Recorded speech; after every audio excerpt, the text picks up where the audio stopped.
Hello दोस्तों। कैसे हैं आप सब? उम्मीद करता हूँ अच्छे होंगे और अपनी पढ़ाई मन लगा के कर रहे होंगे। तो आज हम देखने वाले हैं 2020 में कक्षा 10वीं के पूछे गए कुछ महत्वपूर्ण वैकल्पिक प्रश्नों को। आइए देखते हैं बारी बारी से। हमारा पहला प्रश्न है, संघ राज्य की विशेषता नहीं है। तो इकहरी शासन व्यवस्था जो है संघ राज्य की विशेषता नहीं है।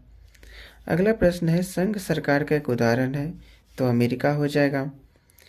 अगला प्रश्न है, बिहार में संपूर्ण क्रांति का नेतृत्व निम्नलिखित में से किसने किया था? तो जयप्रकाश नारायण जो थे उन्होंने किया था। अगला प्रश्न है, लोकतांत्रिक व्यवस्थाओं में निम्नलिखित किन मुद्दे पर सफलता पाई गई है?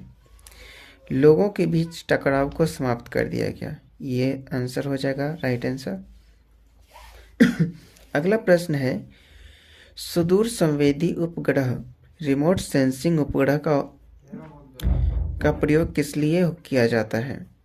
तो ये हो जाएगा संसाधनों की खोज के लिए किया जाता है।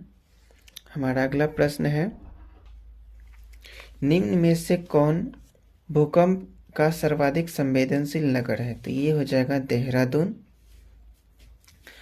और हमारा अगला प्रश्न है, निम्न में से किसे पिछड़ा राज्य कहा जाता है?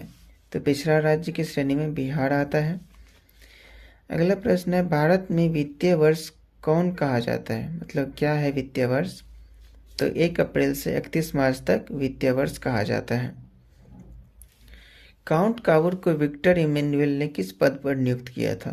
तो प्रधानमंत्री के पद पर इसे नियुक्त किया गया था। अगला प्रश्न है, रक्त एवं लौह की नीति का अवलंबन किसने किया? बिस्मार्क ने किया था। साम्यवादी शासन का पहला प्रयोग कहाँ हुआ था? तो ये हुआ था रूस में। बोल्शेविक क्रांति कब हुई थी? नवंबर 1917 में हुई थी।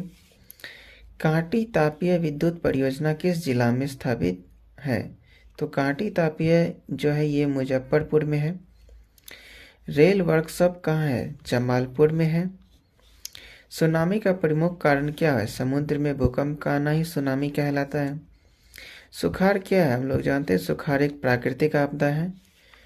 पंजाब में भूमि निम्नीकरण का मुख्य कारण क्या है? यहाँ पर अधिक सिंचाई के कारण भूमि निम्नीकरण होता है। मानव शरीर में जल की मात्रा होती है 65%, 65%। निम्न जीवों में कौन केवल भारत में पाया जाता है? तो डॉल्फिन जो है भारत में केवल पाया जाता है। सीमेंट उद्योग का प्रमुख कच्चा माल क्या है? तो चूना पत्थर जो है सीमेंट उद्योग का प्रमुख कच्चा माल है। यहाँ द्वितीय महायुद्ध के बाद यूरोप में कौन सी संस्था का उदय आर्थिक दुष्प्रभावों को समाप्त करने के लिए हुआ था? तो ये यूरोपीय संघ था। अगला प्रश्न है, किसने कहा मुद्रण की दी हुई महानतम देन है? मुद्रा जो है ईश्वर की दी हुई महानतम देन है, सबसे बड़ा तोहफा है। तो ये थे मार्टिन लूथर साहब। अगला प्रश्न है, भारत में मतदाता होने के लिए न्यूनतम आयु क्या है? 18 वर्ष है। भारत में किस प्रकार की शासन प्रणाली है? संघीय और संसदीय। अगला प्रश्न है, भूस्खलन है, तो ये भी हो जाएगा प्राकृतिक आपदा है। हमारा अगला प्रश्न है, महासागर तल के कंपन का परिणाम है, तो ये हो जाएगा सुनामी। पृथ्वी की सतह पर सर्वप्रथम पहुंचने वाली भूकंप तरंग है, तो पी तरंग जो है पृथ्वी पर सबसे पहले पहुंचती है। चलिए चलते हैं हम अपने अगले प्रश्न पर। सुनामी का संबंध है समुद्र से, हो जाएगा इसका आंसर। निम्न में कौन सी एक बात लोकतांत्रिक व्यवस्थाओं के अनुरूप नहीं है?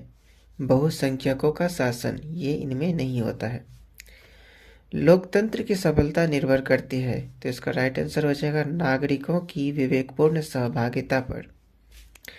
क्षेत्रवाद की भावना का एक कुपरिणाम है, तो इसका आंसर होगा अलगाववाद। कोयला है, कोयला जो है एक अनवीकरणीय संसाधन है। उपभोक्ता अधिकार दिवस कब मनाया जाता है? 15 मार्च को मनाया जाता है। अगले प्रश्न पर चलते हैं। वैश्वीकरण के मुख्य अंग कितने हैं? तो 5 अंग हैं। कौन सी सेवा गैर सरकारी है? मॉल सेवा जो है गैर सरकारी है। भारत की वित्तीय राजधानी किस शहर को कहा गया है? मुंबई को। भारत में कोयले का सर्व प्रमुख उत्पादक राज्य है, तो कोयले का जो है सर्व प्रमुख उत्पादक राज्य झारखंड है। भारत का प्रथम लौह इस्पात उद्योग कौन है? Tata iron and steel company, TISCO. स्वर्णिम चतुर्भुज संबंधित है किससे? सड़क मार्ग से संबंधित है। गंडक परियोजना कहाँ पे है? वाल्मीकि नगर में है। गंडक परियोजना वाल्मीकि नगर में। अगले प्रश्न पर चलते हैं। हिंद चीन पहुंचने वाले प्रथम व्यापारी कौन थे? तो ये पुर्तगाली थे। सविनय अवज्ञा आंदोलन कब शुरू हुआ? 1930 ईस्वी में हुआ था। राउरकेला लोहा इस्पात उद्योग कहाँ पे है? ओडिशा में है। कहाँ पे? ओडिशा में।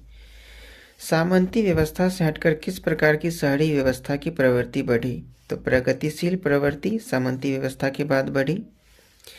दीर्घकालीन ऋण प्रदान करने वाली संस्था कौन सी है? तो दीर्घकालीन ऋण जो प्रदान करती है वो है भूमि विकास बैंक।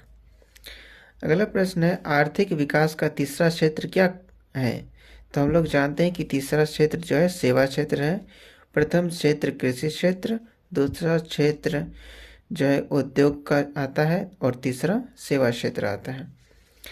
और अगला प्रश्न है, नई आर्थिक नीति में किसे सम्मिलित किया गया है? तो उदारीकरण, निजीकरण और वैश्वीकरण, इन सभी को सम्मिलित किया गया है नई आर्थिक नीति में।